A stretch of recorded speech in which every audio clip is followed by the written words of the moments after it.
Bonjour Pierre-Yves Rogeron. Bonjour. Vous allez aujourd'hui nous parler de Europe Écologie Les Verts et de leur lubie avec nos sapins. Voilà. Alors, j'ai toujours dit, pour paraphraser Monsieur Séguéla, grand ménestrel devant l'Éternel, que quiconque à 35 ans n'a pas été traité de fasciste a raté sa vie. Je n'aurais pas cru que ça valait également pour le botanique et bientôt pour l'animalier. Hein. D'ailleurs, nous sommes tous d'accord que les chats sont d'extrême droite. Question race des seigneurs, toute personne qui a vécu avec un chat sait ce que c'est que d'être traité comme la Ligue de l'Humanité.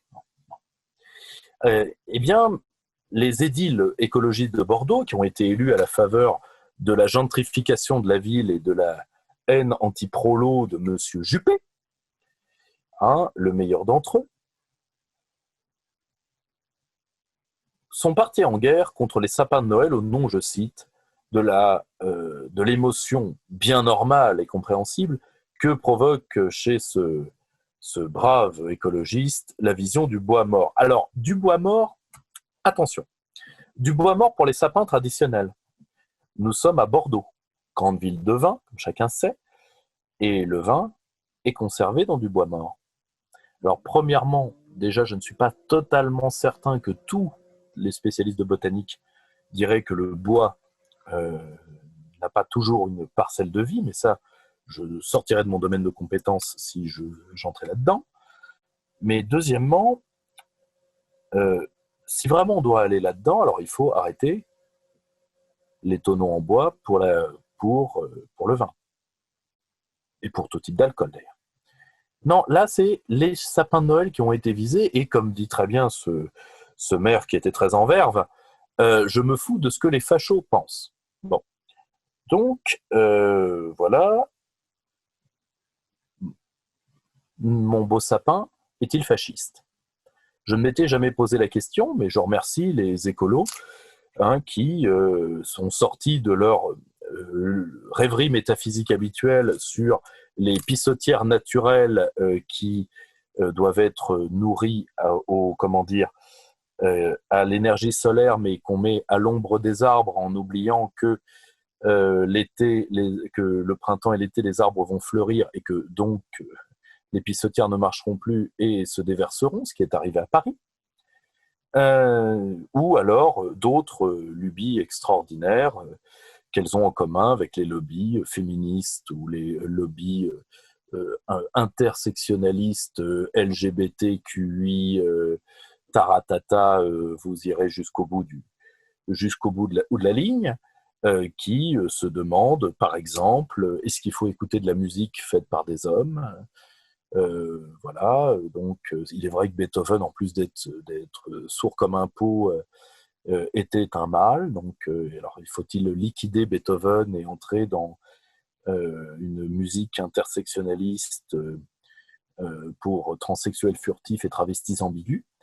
Je remercie les écolos d'être sortis de leur zone de confort cette fois-ci pour nous dire que maintenant, le roi des forêts est d'extrême droite.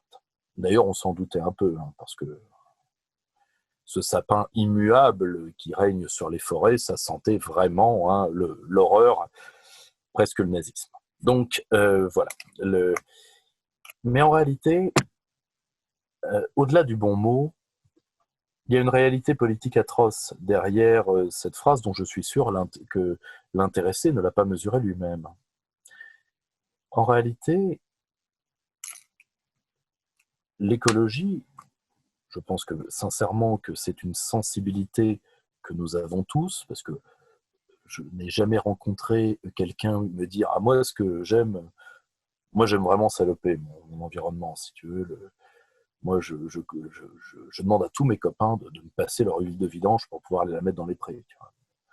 Parce que si je ne dégueulasse pas un espace vert par semaine, tout de suite, je déprime et je termine à écouter France Inter.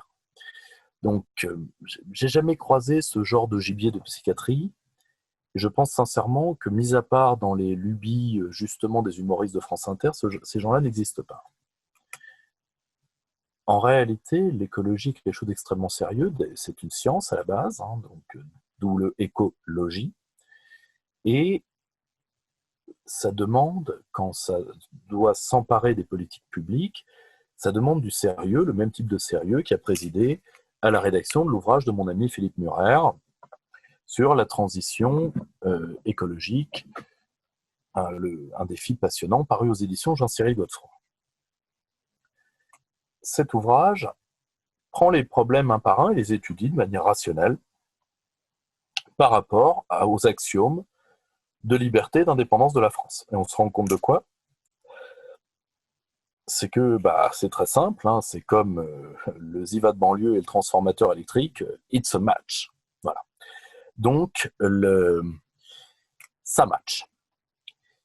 Mais les écolos ne sont pas capables de faire ça. Je vais vous dire pourquoi. Premièrement, pour un problème qui les dépasse, qui est un problème d'échelle. Il y a deux échelles à laquelle l'écologie est, dans un cas, pas problématique, mais disons, ne peut être efficace qu'à certaines conditions, et dans l'autre cas où elle est inopérante.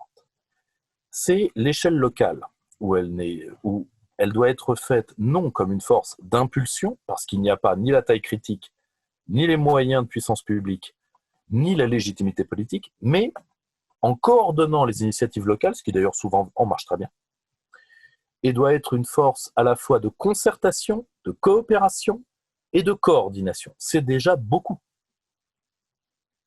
Mais ça, les écolos ne sont pas capables de le faire. Pour une seule raison qui tient à leur réalité de classe, sur laquelle nous allons revenir. Et l'échelle internationale où la coordination, autant les coordinations sécuritaires fonctionnent bien, je pense par exemple à la lutte contre la piraterie, autant sur l'écologie, parce que tout simplement, à côté, vous faites confiance à des organisations internationales qui n'ont pas de légitimité, pas d'incarnation, et qui doivent se battre avec des intérêts qui se foutent de la notion de légitimité parce qu'ils ont la légitimité premium, comme la carte de crédit qui va avec, de ce monde, parce qu'ils ont le pognon. Voilà. Si vous voulez, c'est comme devant l'eurocratie. Je le disais à un militant écologique qui était un jour que j'ai croisé devant le Parlement de Strasbourg, et qui avait des photos atroces d'ailleurs de la manière dont on fait des manteaux de fourrure. Il me dit, ouais, j'ai préparé des tracts pour les députés. Je lui dis, oui, mais est-ce que tu sais que les gens qui sont en face de toi aussi ont des tracts? Mais des tracts avec marqué 50, 100, 500 dessus. Toi, tu as des tracts dégueulasses avec des belettes mises en morceaux. À ton avis, lequel des deux tracts va marcher? Eh ben, c'est lui qui a perdu. Donc, c'est un gentil garçon, hein. Mais eux, les écolos sont en train de comprendre qu'ils ne pourront rien faire. D'un certain côté, comme en plus ça devrait toucher à leur mantra qu'est l'Europe, ils n'ont pas finalement envie de faire quelque chose. Monsieur Jadot, dans une phrase qui d'ailleurs n'a pas été assez commentée, l'a très bien dit. Il faut que l'écologie, disons, entre guillemets, se déleste un peu de sa propre histoire. Je vous dis en substance. Ça veut dire quoi? Ça veut dire je vais vous la mettre, mais peinte en vert. Voilà, c'est aussi simple que ça. Et en réalité, M. Jadot prépare la trahison de son mouvement, qui va d'ailleurs lui coûter très cher parce que ce sont des gens beaucoup plus francs du collier, je pense à Muriel Rivasi particulièrement, qui tiennent l'appareil.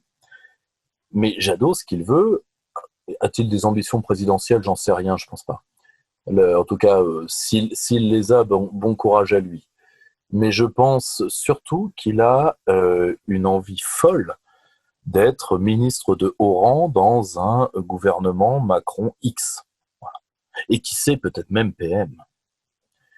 Voire même une jonction des sociaux-libéraux et des écologiques, qui d'ailleurs est l'un des moyens, comme l'avait très bien dit mon ami Pierre Lévy, le directeur de rédaction de cet excellent Rupture, qui est l'un des moyens pour l'eurocratie de se maintenir. Mais pour ça, Jadot va devoir se délester du fond de sauce des Verts. Et il va falloir accompagner ça, accompagner cette trahison. Et par quoi l'accompagner? Par un renouveau du tournant de 83. Mais comment? Eh bien, tout simplement, le green business, ils y sont déjà, mais là, ils vont devoir l'assumer. L'Europe, ils y sont déjà. Donc, ils ont déjà fait une bonne partie du cheptel. Eh bien, ils vont utiliser l'antiracisme dans sa tendance actuelle. C'est-à-dire non plus le « touche pas à mon pote », époque je viendrai, on va éduquer les sous-chiens, deuxième époque, Ouria Boutedja, donc une sorte d'SOS racisme hardcore. Là, on est dans la troisième époque, c'est-à-dire les Français sont trop en France. Donc là, pour le coup, ça va être de la haine anti-française, et malheureusement, vu que ça va prendre un tournant ethnique très rapidement, que ça a déjà commencé à prendre, rappelez-vous des phrases malheureuses sur le fait que les Français ne devaient pas faire d'enfants, parce qu'un enfant français, ça coûte 2 allers-retours Paris-New York. Ça va culminer dans de la haine anti-blanche. Malheureusement. Très clairement. Le stade ultime du gauchisme. Et justement, ça nous amène, et là encore, ils vont tout utiliser avec M. Payon, la laïcité dite positive, etc. N'a rien à voir avec la laïcité française, mais qui, en réalité, est le masque du multiculturalisme. Et comment vont-ils l'utiliser? Eh bien, ils vont l'utiliser à l'échelon local par du communautarisme municipal, préférence immigrée et dans l'emploi public, etc., etc. Et surtout, humiliation symbolique sur les faits les plus traditionnels, c'est-à-dire pour briser les mœurs de la population autochtone. Pourquoi? Parce que ça rendra toute assimilation impossible, vu que quand on s'assimile aux mœurs. On s'assimile aux lois, on s'intègre aux lois, mais on s'assimile aux mœurs. Je me fais bien comprendre? Or, si on détruit les mœurs locales en les abaissant, parce que vous inquiétez pas, l'aspect polluant du mouton égorgé dans la baignoire pour l'Aïd, je ne suis pas certain que, comme on en a retrouvé quelques-uns flottants quand même dans certaines villes, je crois à Lyon, là pour le coup, l'aspect même bien-être animal, potzop. Donc, c'est pour humilier la population autochtone et rendre l'assimilation des populations immigrées totalement impossible. Qu'est-ce que nous devons faire là-dessus? Déjà, pas nous tromper d'ennemis. J'entends souvent cette vanne qui dit rouge, vert à l'extérieur, rouge à l'intérieur, ce sont des pastèques, les écolos. C'est une phrase très gentille, qu'aurait pu d'ailleurs jouer un comique troupier qui était M. Roger Olindre, par exemple. Mais malheureusement, c'est une phrase qui dénote un vide abyssal de culture politique, qui d'ailleurs en plus est un emprunt à une vanne de la Troisième République qui porte sur les radicaux, qui dit les radicaux c'est comme les radis, rouge à l'extérieur, blanc à l'intérieur, jamais loin de l'assiette au beurre. Donc voilà.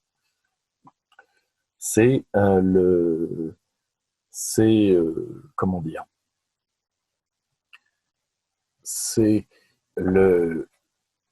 ça n'a rien à voir avec le gauchisme tel qu'on peut se l'imaginer, le punk à chien qui aime bien les belettes, tout ça. Nous n'avons pas compris le premier gauchisme, qui était une hybridation du socialisme et du libéralisme, qui tient à l'extraordinaire puissance du fait libéral de pouvoir s'hybrider par son extraordinaire plasticité avec les courants ennemis. Il a fait le christianisme libéral. C'était pas gagné à la base. Il a réussi à faire un libéralisme sécuritaire en utilisant les doctrines du réalisme politique. Il est arrivé à faire également une écologie de marché, tout comme il est arrivé à faire le gauchisme. Contre, d'ailleurs, qui était une opération, qui était avant tout la classe contre les vrais rouges, donc les staliniens, les vrais socialisants. Et comme nous n'avons jamais compris qui était notre ennemi, il nous a vaincus à chaque fois. Or, aujourd'hui, face à cette écologie de marché Tout comme face à cette économie de marché, il faut le faire de l'écologie politique comme on fait de l'économie politique. Voilà. Donc à un moment, euh, on, on combat avec on combat avec les armes les plus adaptées au champ de guerre. Sinon, ça ne sert à rien d'envoyer ces hommes mourir en chantant et de faire ce que la droite française sait faire, enfin ce que les nationaux français, même pas la droite, parce que si vous savez ce que j'en pense de la droite, si vous savez ce que les nationaux français savent malheureusement trop bien faire, c'est-à-dire envoyer leurs hommes à la Chevalier Bayard, être des losers magnifiques. Merci. Abonnez-vous à la chaîne, n'oubliez pas la cloche.